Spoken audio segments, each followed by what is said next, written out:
Vamos então falar, uma vez que a gente conhece os materiais, vamos falar sobre a eletrização, os processos de eletrização, né? O primeiro deles, eu vou falar sobre eletrização por atrito. Como o próprio nome sugere, você vai colocar aí dois materiais diferentes, vai esfregá-los, né? E vai então haver então a transferência de elétrons de um corpo para outro, e sendo que no final desse processo você vai ter então dois corpos eletrizados, sendo que eles terão ao final do processo sinais opostos, cargas de sinais contrários. Tá? Essa capacidade de se arrancar elétrons vai depender das propriedades dos materiais. Uns vão ter mais tendência de receber elétrons e outros de doar durante esse processo de atrito. Aqui vou colocar uma figura que eu chamo aqui de série triboelétrica dos materiais. Aqui a gente pode ver alguns exemplos, né? Seguindo aqui essa seta para cima, os elétrons esses materiais vão ter capacidade de doar elétrons, e seguindo aqui para baixo, quanto mais nessa escala for para baixo, eles vão ter a capacidade então de roubar elétrons, tá? Então, só para a gente ter uma ideia, tá? Então, se eu atritar aqui, por exemplo, o couro com o vidro, né? Como o vidro está mais abaixo nessa escala, significa que ele vai ter mais tendência de roubar os elétrons do couro, tá? E assim por diante. O próximo tipo a ser estudado pela gente aqui é a eletrização por contato, né? Novamente, o nome é bem sugestivo e diz que nesse processo você vai considerar dois corpos, né, em contato, em geral condutores, né, para facilitar essa migração dos elétrons, e que pelo menos um deles esteja carregado. E aí o que acontece? Você vai colocar esse cara que está, por exemplo, eletrizado com um cara que está neutro, tá? Poderia também estar carregado, mas é só um exemplo. Coloca os dois em contato, vai haver então transferência, já que tem um excesso de elétrons aqui, tá? Esse camarada vai passar para cá. E aí, no final, nós teremos os corpos sempre eletrizados com o mesmo sinal, com cargas de mesmo sinal. Tá? É importante citar aqui que estar eletrizado positivamente ou negativamente, tá? Como a gente sabe, é o elétron que sai do corpo e não o próton. Tá? Então, ter carga positiva significa ter falta de elétrons. Ter carga negativa significa ter excesso de elétrons. Beleza? Bem, eu também posso dar um exemplo para vocês. O que acontece? Lembrando que sempre vale nos processos de eletrização, a conservação da carga elétrica, né? Então, quando você colocar esses objetos em contato, se eles forem iguais, por exemplo, idênticos, é claro que eles vão ficar eletrizados com a mesma quantidade de cargas. E aí, em geral, o que você vai ter, por exemplo, nessas situações, a carga final que vai ficar para os dois, se eu coloco dois corpos em contato que são idênticos, vai ser uma média aritmética simples da carga que eu tinha no início. Né? Isso é um exemplo mais simples possível desse processo de eletrização por contato. Por fim, nós temos aqui a eletrização por indução. Tá? Aí, para simplificar, eu já vou colocar aqui o processo. Tá? Você vai ter, então, aqui nessa letra A, um objeto que, por exemplo, vai estar carregado, e aí eu vou dizer que este aqui vai estar neutro. O carregado, eu vou chamar ele de indutor, né? E aquele que vai sofrer essa indução, eu vou chamar ele de induzido, que é este corpo laranja. Então, o que acontece? Quando este corpo se aproxima do corpo, no caso que eu estou chamando de induzido, o que acontece? Aqui tem cargas negativas, por exemplo, pode ser positivas também, tá? Aqui só para exemplificar. E aí, o que acontece? Os elétrons vão, por repulsão, caminhar para outra extremidade do induzido, aqui, ó. Deixando aqui uma região, né, com déficit de elétrons, então vai ficar positivamente carregado. Ainda que na presença do indutor, eu ligo no induzido um fio, tá? Um fio terra aqui. Tá? Esse símbolo é um símbolo de aterramento. Porque a terra, para nós, é como se fosse um objeto, tá? De grande capacidade elétrica, né? Vamos dizer assim, infinita. Seria uma esfera condutora de raio infinito, que vai ser uma fonte de cargas infinita para nós. Então, ela vai receber carga e doar carga, dependendo da situação. Então, os elétrons, o que vai acontecer? eles por repulsão, porque o indutor está aqui, vai migrar para a Terra. Tá? Aí, ainda na presença do indutor, o que eu faço? Né? Eu corto o fio, tiro o aterramento, e aí afasto o indutor. E então o indutor induzido terá ao final cargas com sinais opostos. Né? Então, isso é o processo, é como se dá o processo de eletrização por indução. Tá? Bem, como exemplo dessa eletrização por indução, eu tenho aqui dois dispositivos interessantes que funcionam com esse princípio. Aqui é o pêndulo eletrostático e o eletroscópio de folhas. Vamos ver como é que funciona cada um deles. O pêndulo eletrostático, tá? Esse objeto aqui que vai ter um suporte isolante, tá? E aqui uma esfera, por exemplo, um objeto, tá? Eu vou dizer um condutor, bem levinho. De modo que, quando eu aproximar um indutor, aqui no caso, eu estou chamando ele de indutor, né, induzido, o que acontece? Se ele estiver aqui, por exemplo, positivamente carregado, ele vai gerar aqui nessa esfera que, por exemplo, está neutra, a princípio, uma região de cargas negativas, aqui, por atração, e aqui vai ficar um déficit de elétrons nessa região aqui, mais afastada. E aí, com isso eu consigo identificar se esse cara está carregado ou não. Então ele serve para ver se um objeto está carregado ou não. E é interessante que objetos carregados também, pessoal, eles atraem objetos neutros, tá? Tem que tomar muito cuidado, justamente porque esses objetos neutros têm cargas, a mesma quantidade, vamos dizer assim, de cargas positivas e negativas, tá? Então, e aí, ele por indução vai conseguir ser atraído. Então, não se enganem, tá? Não significa que um corpo que é atraído, ele tem que estar carregado, tá? Às vezes é um erro que a gente comete, bem comum. Um outro objeto aqui, nós temos o eletroscópio de folhas.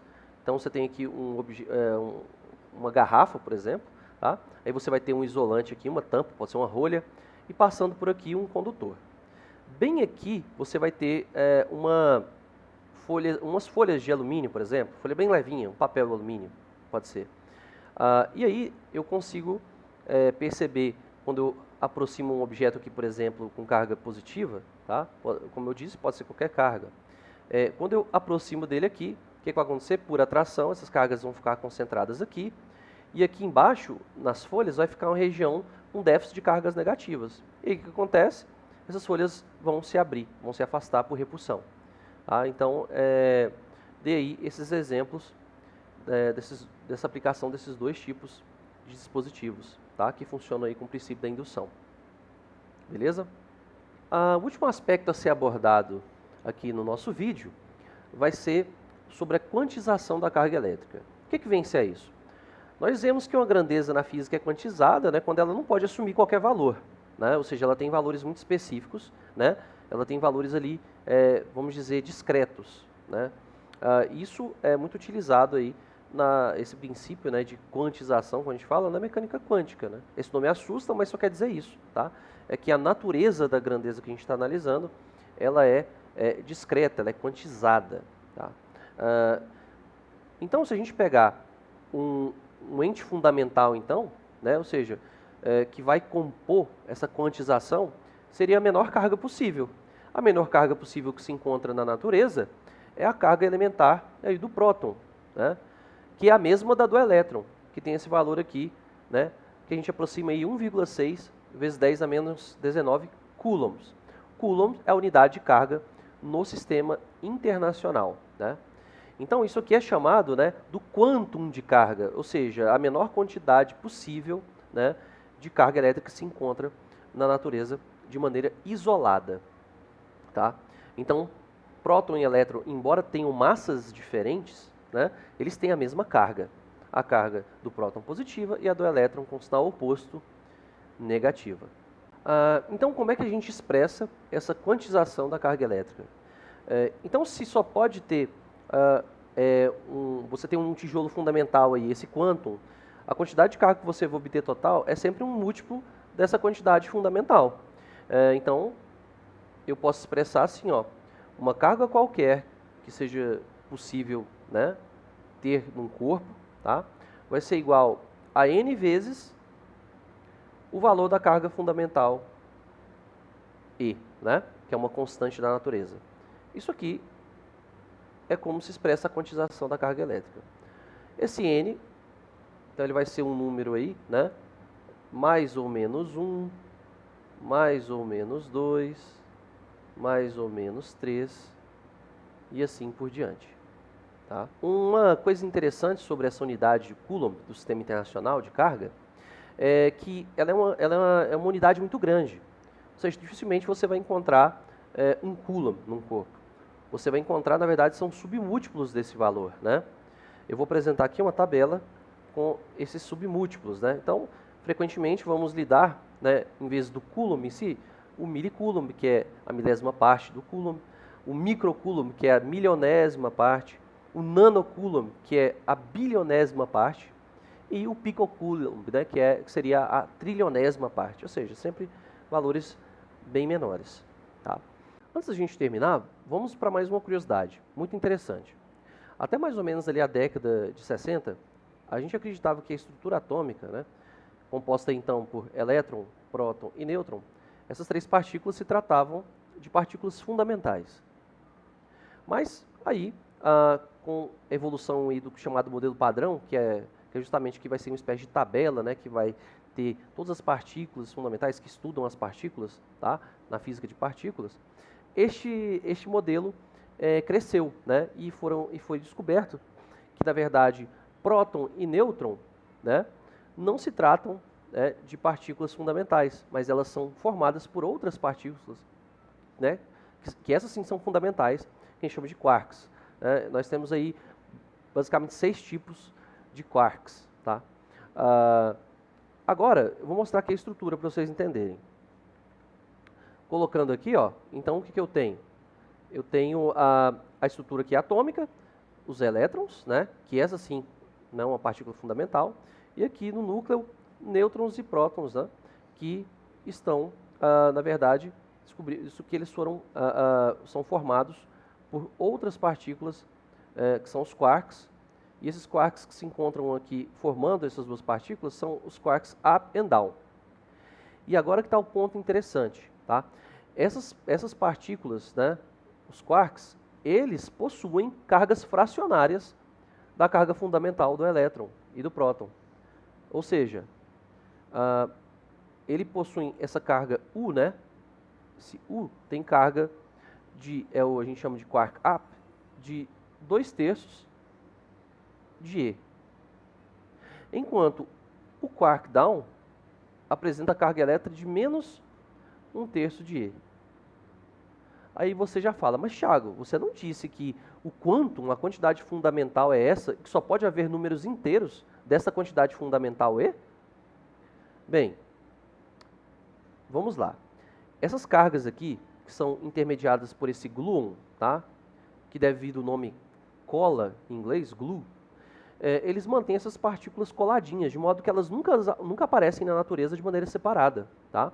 Gluon seria a partícula que é mediadora das interações fortes, que é uma das 4 forças fundamentais da natureza. E aí o que acontece?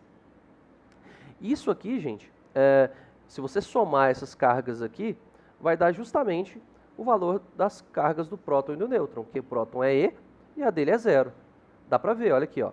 Então, somando aqui para você ver, pegando aqui o próton, você vai ter, então, up e up, então, 2/3 de E mais 2/3 de E, e um down, né? Menos 1/3 de E. Somando isso aqui, ó, 2/3, 2/3, 4/3, né? Menos 1/3, né? Vai dar 3/3, que é 1, né? Da E. Agora, olha o nêutron. O nêutron você vai ter um up e 2 down, né? Então, vai ser 2/3 menos 1/3 de E menos 1/3 de E. Menos 1/3 menos 1/3 menos 2/3 mais 2/3, 0. Que é justamente a carga que a gente conhece dessas partículas. Então, essas partículas up e down que formam próton e nêutron, elas estão num regime de confinamento devido a este cara aqui, o gluon, né? Mantendo elas juntinhas sempre, de modo que você nunca vai encontrar cargas fracionárias isoladas da natureza. Certinho, né, pessoal? Mais uma vez, obrigado, tá, pela paciência de vocês, né? Espero que vocês tenham gostado das curiosidades. O vídeo ficou meio longo, como vocês já vão ficar acostumados comigo, se não estão ainda. Mas curtam, assistam o vídeo, compartilhem, né? Deixem um like e me dê sugestões para que eu possa melhorar os vídeos, tá? Muito obrigado e bons estudos. Até a próxima.